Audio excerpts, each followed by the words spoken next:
Hello Amazon viewers, today I'm here to review the Intertech Outdoor Patio Heater. Now this unit is about $200 at the time that I'm reviewing it, and it definitely has some drawbacks and it has some cool features. I'm going to kind of go into that now. You can see that it is adjustable, and this is about the height that you're going to get it. It'll go a little bit taller, but it feels not quite as sturdy that way. So as a kind of frame of reference, this is an average size rocking chair right here.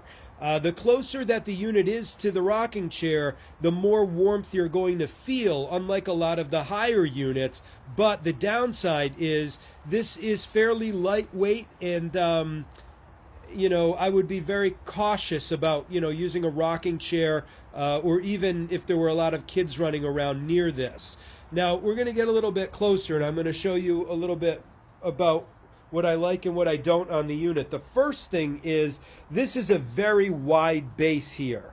You can kind of see in relation to the rocking chair just how wide this base is. It's going to take up about as much space as the chair does, spreading out. Now it is sturdy, but it is a very lightweight base. You could push on this and it will be a little bit tippy. If a dog were to brush up against this or something, it probably would not fall down, but it's much less sturdy than some of the more industrial professional units. This unit is made for home use. You won't find this at restaurants or high-end hotels because it is very kind of lightweight and somewhat flimsy. You can really see that when it comes to these connecting pieces. This is a very thin plastic, and there's a little nut in there. So be careful when you're unscrewing these areas, because if that nut comes out, this has basically failed. This thin plastic joint has failed. The same here at the bottom. That's a very lightweight plastic. The metal itself, it's okay, but it is a little bit thin. You'll see that the heat cage here is open. I don't really know what this is for. They call it, they say it's for visual, but it might be safety.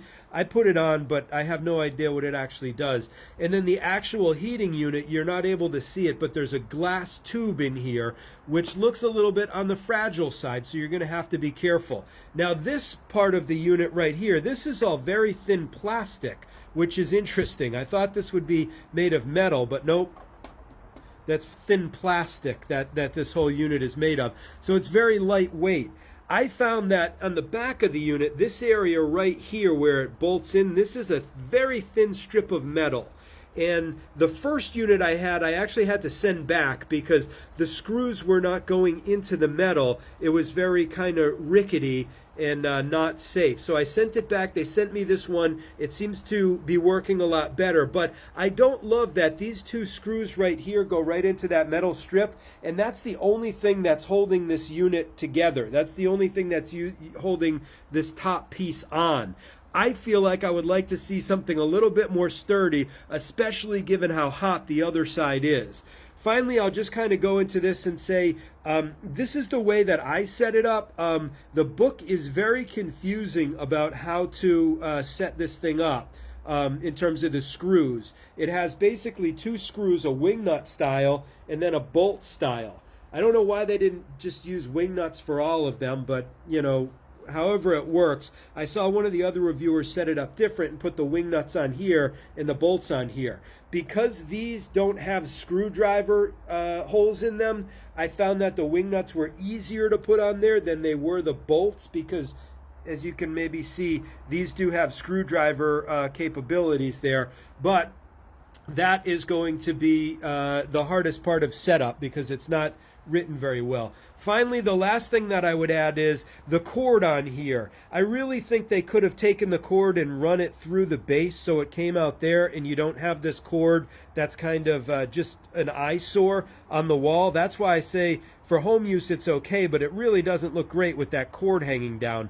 They could have threaded it through here and had a hole at the bottom where it would come out and it wouldn't have to hang like that.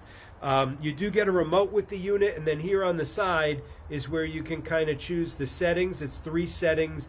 and then off and on as well.